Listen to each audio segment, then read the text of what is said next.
이사야서 11장 4절에서 5절까지 말씀 함께 봉독합니다. 이사야서 11장 4절과 5절 말씀입니다. 함께 봉독합니다. 이사야서 11장 4절과 5절 말씀입니다. 함께 봉독합니다. 공의로 가난한 자를 심판하며 정직으로 세상에 겸손한 자를 판단할 것이며 그의 입에 막대기로 세상을 치며 그의 입술의 기운으로 악인을 죽일 것이며 공의로 그의 허리띠를 삼으며 성실로 그의 몸에 띠를 삼으리라. 아멘. 할렐루야. 좋은 날입니다. 하나님 신의 오늘도 여러분과 함께 하기를 축원합니다. 마태복음 19장에 보면 부자 청년에 관한 이야기가 나옵니다.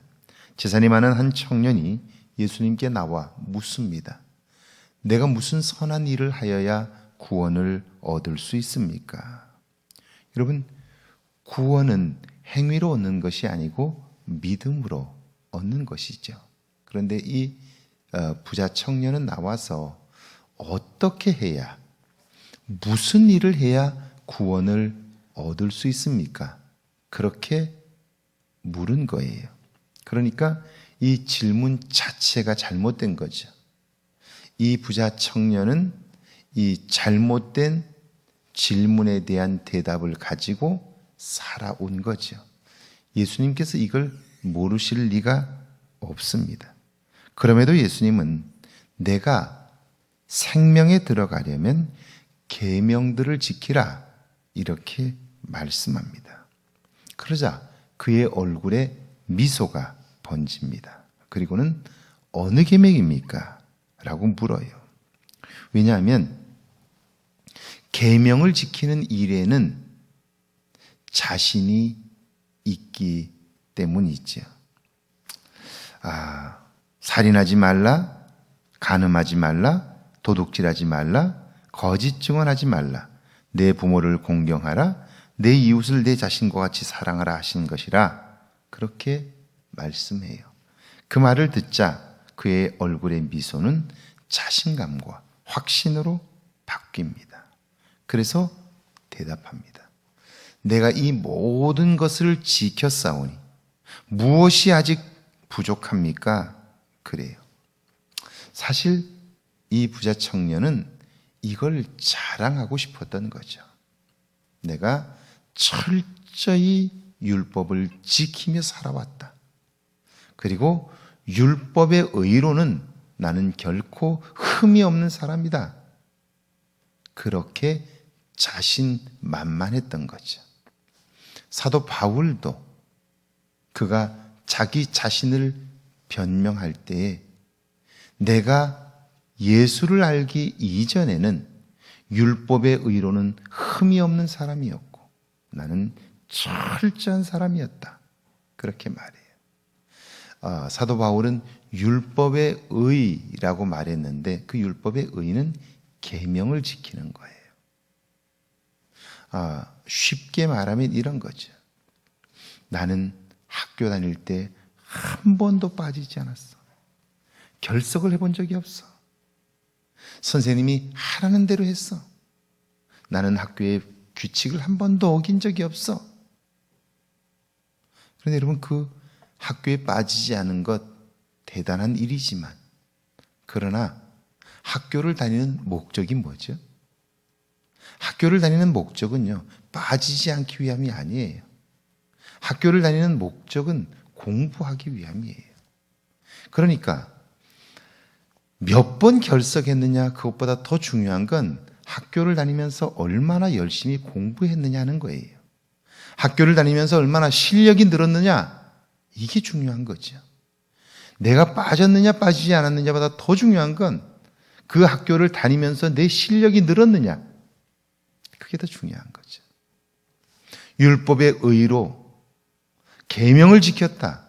그것보다 더 중요한 건 계명을 지킴으로 인하여 내 삶이 변화되고 그 율법을 주신 하나님의 마음에 합한 삶을 사느냐, 이것이 중요한 것이죠. 오늘도 똑같죠. 저는 교회를 한 번도 빠진 적이 없습니다. 대단한 일이죠. 그런데 빠지지 않아서 오늘 내 삶에 어떤 변화가 있느냐, 그게 더 중요한 건데 사람들은 행위, 거기에만 관심을 가지는 거예요. 저는 학교를 다니는 동안 정말 한 번도 결석을 해본 적이 없어요. 그렇게 아파서 일어나지도 못할 때에도 제 아버님이 학교는 가야 된다고 해서 정말 학교에 가서 양호실에 누워있는 한이 있어도 학교를 갔고 한 번도 학교를 다니는 동안 결석을 해본 적이 없어요. 그런데 제가 살고 보니까요, 그것이 좋은 일이에요. 근면하고 성실하고 좋은 일이에요. 그런데 그렇기 때문에 과연 제가 공부를 잘했느냐? 그건 아닌 것 같아요. 엄격하게 지켜가는 것 중요하지만 그것보다 더 중요한 건 내가 최선을 다해서 실력이 느는 거예요. 근데 제가 엄격하게 살다 보니까 그것 때문에 좋은 면은 있지만 좋지 않은 면도 있어요. 그러지 못하는 사람이 이해가 잘 안 되는 거예요. 아니, 그까짓 걸로 학교를 안 가? 그 이해가 잘 안 되는 거예요. 그래서 아이들을 키우면서 아이들에게 이렇게 이야기를 해줬어요. 학교를 다니는 목적은 공부하기 위함이라고. 그런데 공부란 학교에서 배우는 것도 있지만 너 스스로가 공부를 하면서 지식을 얻는 것과 동시에 삶의 지혜를 얻는 일도 중요하다. 제가 미국에서 아이들을 학교를 보내보니까 알겠어요. 미국에서 생활을 해보면요, 우리나라와 확연히 다른 차이가 하나 있어요. 그게 뭐냐면 생활용품들이 하나도 우리처럼 KS 규격이 없어요. 우리나라는 KS 규격이 있어가지고요, 예를 들면 수도꼭지 하면 수도꼭지가 다 똑같잖아요. 다른 게 없어요. 이렇게 들고 하면 물이 나오고, 아니면 왼쪽에서 오른쪽으로 틀면 물이 틀리고, 오른쪽에서 왼쪽으로 하면 잠기고, 이게 다 규칙적으로 되어 있잖아요. 근데 미국은 그렇지 않아요. 수도꼭지가 어떤 것은 들어야 물이 나오는가 하면 어떤 건 내려야 물이 나와요. 그리고 옆으로 돌리는 게 있고 왼쪽으로 돌리는 게 있는데 이게 오른쪽 왼쪽도 제각각이에요. 만드는 회사마다 다 달라요. 그러니까 잘못하면 호텔에서 큰 낭패를 당해요. 분명히 왼쪽이 차가운 물이고 오른쪽이 뜨거운 물이고 그럴 거라고 생각하고 돌렸는데 뜨거운 물이 나오든지 찬물이 나오든지, 겨울에 찬물이 나와서 낭패를 당하고 놀라고요. 어떤 때는 뜨거운 물이 나와가지고 깜짝 놀래고 그래요.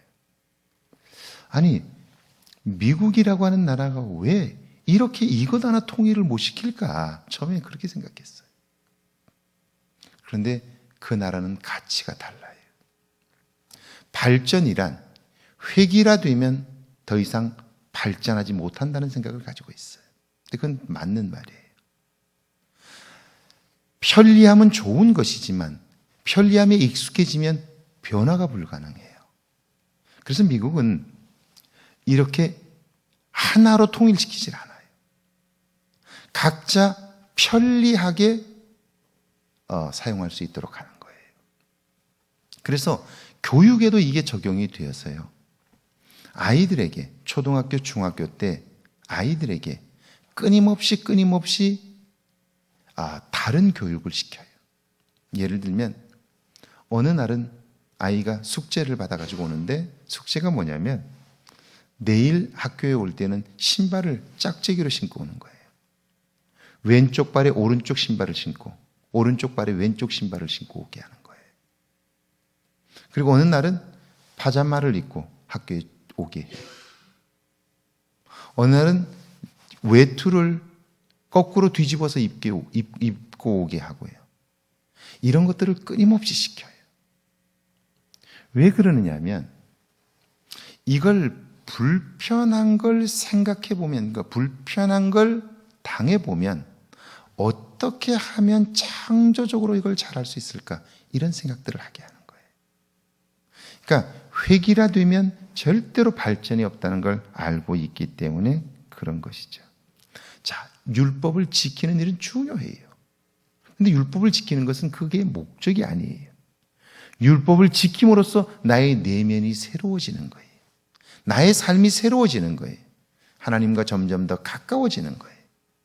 그런데 이 부자 청년은 율법을 잘 지켰다는 것 때문에 만족함을 얻고 자신감을 가지게 되는 거예요. 다 지켰습니다. 나는 철저히 지켰습니다. 나는 그것에 대해서는 자신 있습니다. 확신을 가지고 자랑스럽게 이야기하는 그 청년에게 예수님께서 말씀합니다. 내가 온전하고자 할진대 가서 내 소유를 팔아 가난한 자들에게 주라. 그리하면 하늘에서 보화가 있으리라. 그리고 너는 나를 따르라 하시니, 성경 그 다음 구절이 이렇게 돼 있어요. 그 청년이 재물이 많음으로 이 말씀을 듣고 근심하며 가니라. 재물이 많은 것이 죄는 아닙니다. 그런데 왜 예수님은 이렇게 말씀하셨을까요? 물질은 필요하지만 그것 때문에 교만할 수 있습니다. 영적인 삶에 걸림돌이 될 수 있음을 지적하는 거죠. 요즘 여러분이 신문지상이나 뉴스를 통해서 보셨는지 모르겠어요. 요즘 불교계의 두 이슈가 지금 계속해서 도마에 오르고 있죠. 하나는 서현 스님. 26년 전에 승직을 박탈당했어요. 그랬던 그분이 어느 날 갑자기 다시 조계종의 가장 큰 스님의 자리에 오르는 것이 통과되면서 어떻게 이럴 수가 있느냐. 불교계의 오물을 뒤집어 씌웠던 그 사람을 어떻게 이렇게 할 수 있느냐 하는 것 때문에 논란이 되고 있고, 또 하나는 해민 스님에 관한 이야기예요. 해민 스님이 연애 프로그램에 나와서 자기가 사는 집을, 평창동의 단독주택을 공개했는데 남산이 내려다 보이는 아주 괜찮은 집을 소유하고 있다는 게 알려지면서, 아니 자기가 무소유를 이야기했던 사람이 어떻게 이런 재산을 가질 수 있냐, 이렇게 좋은 집에서 살 수 있냐, 그게 이제 논란거리가 되고 있는 거예요.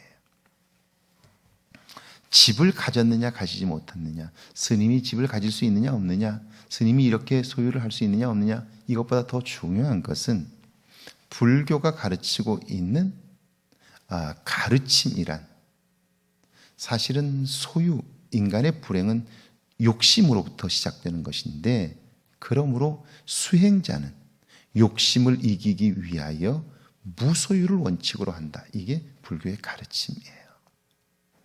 그러면 머리를 깎았다는 말은, 가사를 입는다는 말은 이제 세속의 욕심으로부터 벗어난 것이고, 세속의 욕심으로부터 벗어나기 위해서 소유를, 자기 이름의 소유를 가지지 않는다. 이게 불교의 가르침인 것이죠.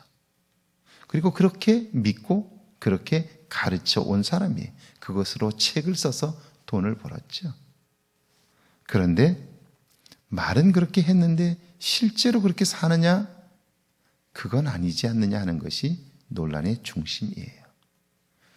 말하고 사는 것이 다르고, 그렇다면 글을 쓰는 것과 사는 것이 다르다면 도대체 그의 글의 힘은 어디서 나오는 거냐 하는 것을 이야기하고 있는 것이죠. 여기 오늘 4절인데요. 같이 한번 읽어볼까요? 4절입니다.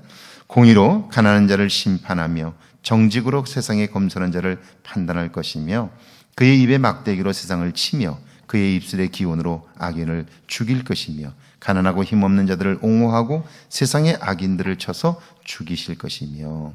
사람들이 사는 세상은 어떻습니까? 역사 이래로 공의로 다스려진 나라는 없습니다. 정직으로 백성들을 심판한 통치자도 없습니다. 항상 힘을 가진 사람들이 자신들의 편리함과 유익을 위해 법의 잣대는 움직였습니다. 우리나라에 지금 되어지고 있는 모든 일들이 다 그런 것들이죠. 왜 개혁이 필요한 것입니까? 사실은 권력을 국민이 소수의 사람들에게 넘겨준 거예요. 잘 하라고. 우리를 보호해 달라고. 그런데 그 권력을 쥔 사람들이 주인인 국민을 섬기는 것이 아니라 자기들의 뱃속을 챙기는 거예요. 이게 역사적으로 이렇게 되어져 온 거예요. 우리나라의 경우에 검찰 개혁이 중요하다고 말하는 이유는 뭐냐면, 검찰이라고 하는 권력이 정치권에 붙어서 자기들의 힘을 키우면서 자기들의 뱃속을 챙기고 자기들의 권한이 무소불위하게 사용하게 되었던 거죠. 이제는 더 이상 본질에서 벗어난 그런 권력을 국민이 인정하지 않겠다. 이것이 개혁의 핵심인 것이죠. 자, 가난하고 힘없는 사람들은 세상에 기댈 곳이 없게 된 거예요. 이때 하나님께서 말씀하시기를 내가 메시아를 보내 그를 통하여 세상을 공의롭게 할 것이다 라고 말씀이에요. 정직으로 백성들을 판단할 것이라는 거죠. 그러므로 가난하고 힘없는 사람들을 옹호하고 세상의 악인들을 향하여 분노의 칼을 뽑으신다. 그렇게 말하는 거죠. 오늘 우리가 사는 세상의 화두도 공정입니다. 공평하고 정의로워야 한다는 것이죠. 이걸 사람들이 외친다는 것은 오늘 우리 사회가 공정하지 못하다, 그런 말이 있죠. 정의롭지 못하다는 거예요. 힘 있는 사람들은 자신들의 자녀들을 군대에 보내지 않습니다. 취직도 뒷문으로 들여보냅니다. 마치 출발선이 다른 자리에서 달리는 경주와 같습니다. 이 모든 일에 사람들이 분노하는 것이죠. 자, 메시아가 오시면 이런 불의와 불공정을 바로잡으신다 하는 거예요. 자, 그러면 한번 생각해 보세요. 우리는 메시아로 오신 예수님을 구원자로 믿고 있어요. 그러니까 신앙생활을 한다는 것은 우리가 예수를 믿음으로 구원을 받는다는 것인데요. 그 구원은 영원한 생명을 얻는 것이며 동시에 그 구원은 내가 욕심에 묶여 있고 내가 교만에 묶여 있어 온전한 삶을 살지 못하는 거예요. 자, 내가 욕심에 묶이면 가난한 사람을 보아도 그의 아픔이 느껴지질 않아요. 어려움을 만난 사람을 만나도 그의 아픔이 느껴지질 않으니까 판단하게 되는 거예요. 우리가 예수님의 마음을 가진다는 것은 예수님께서 죄로 말미암아 멸망받을 그들의 고통을 보시고 아파하시며 십자가에서 당신의 몸을 주신 거잖아요. 대신 제물이, 희생 제물이 되신 거잖아요. 그 예수님을 우리가 주인으로 모셨다면 그분의 그 마음, 그분의 그 내면이 우리에게 있어야 하는 것인데요. 그런데 예수를 믿는다고 하면서도 점점 마음은 굳어지고 내 생각대로 살아간다면 과연 우리의 신앙생활은 어떤 목적으로 어디를 향하고 있느냐 질문해 봐야 하는 것이죠. 5절에 그래서 공의로 그의 허리띠를 삼으며 성실로 그의 몸의 띠를 삼으리라. 메시아가 오셔서 공의와 성실로 자기 백성을 다스리시는데 그분의 백성이 아닌 사람은 이 세상에 없지요. 그러므로 그분의 오심은 공정하게 살았던 사람에게는 기쁨이요 축복입니다. 그러나 자신의 배만 불렸던 사람들에겐 저주요 재앙이고 심판이 되는 것이죠. 그러니까 예수님이 오늘 우리에게 찾아오실 때에 그분으로 인하여 나의 부족함을 발견하고 그리고 나의 온전하지 못한 부분들을 고백하게 될 때 내 안에는 놀라운 변화들이 있게 되는 것인데요. 오늘 부자 청년처럼 자기의 행위를 자랑하고자 하는 사람들, 그 사람들은 그분 앞에서 부끄러움을 당하게 될 것이다 라고 하는 거예요. 놀라운 것은 예수를 믿은 이후에 그분이 나를 다스리기 시작하면요, 비로소 사람은 자유함을 경험할 수 있게 돼요. 그리고 그 자유함을 경험하게 될 때요, 그의 삶에는요 더 이상 부족한 것이 없는 삶을 누릴 수 있게 되고요, 온전한 삶을 살 수 있게 되는 것이죠. 예수를 만난 성경의 수많은 사람들의 변화는 다른 변화가 아니고요, 내면의 변화였어요. 그리고 그들은 기뻐하며 노래를 부를 수 있었던 거죠. 오늘 하루 그분으로 인하여 여러분의 삶에 이런 만족함과 자유함이 있기를 주의 이름으로 축원합니다. 같이 기도하시죠. 내가 가진 삶의 목표가 세상적인 것만은 아닌지 돌아보게 해달라고요. 공평과 정의로운 삶을 훈련하게 해달라고요. 함께 기도합니다. 하나님 감사합니다. 저희를 사랑하사 함께 하시고 하나님의 도움을 얻게 하시나니 이 땅을 사는 동안 참으로 주님이 내 삶의 구원자가 되시며 내가 그분의 온전한 다스림을 받을 수 있도록 주여 역사하여 주옵소서. 전능하신 하나님 아버지, 진실로 주님 앞에 비옵나니 이 땅을 사는 동안 하나님의 도우심을 쫓아 살게 하옵소서. 여호와여 은혜를 베푸시고 새롭게 하시는 하나님의 손길을 보게 하옵소서. 하나님의 도움을 얻게 하옵소서. 은혜를 베푸시고 도우시는 하나님의 손길을 통하여 오늘 하루도 복된 날 되게 하시고 나를 돌아보게 하옵소서. 세상적인 가치에 물들어 사는 모습은 없는지, 나 자신에게 묶여 사는 것은 없는지 돌아보게 하시고 이제는 그리스도 예수 안에서 자유함을 경험하게 하시고 온전함을 경험할 수 있도록 주님 축복하여 주옵소서. 우리 안에 기도의 제목들을 담으셨으니 문제만 해결될 것이 아니라 내 안에 하나님 독한 것과 쓴 것과 악한 것과 상한 것들을 하나님 앞에 내어놓게 하셔서 새롭게 고치시고 채우시는 은혜의 손길을 경험하도록 우리 모두를 축복해 주옵소서. 행위가 아니라 하나님 아버지 그 내면이 새로워지는 은혜의 역사가 있도록 오늘 하루 주의 인도하심을 받게 하옵소서. 여호와의 은혜를 경험하게 하시고 하나님의 도움을 보기에 부족함이 없도록 축복하여 주옵소서.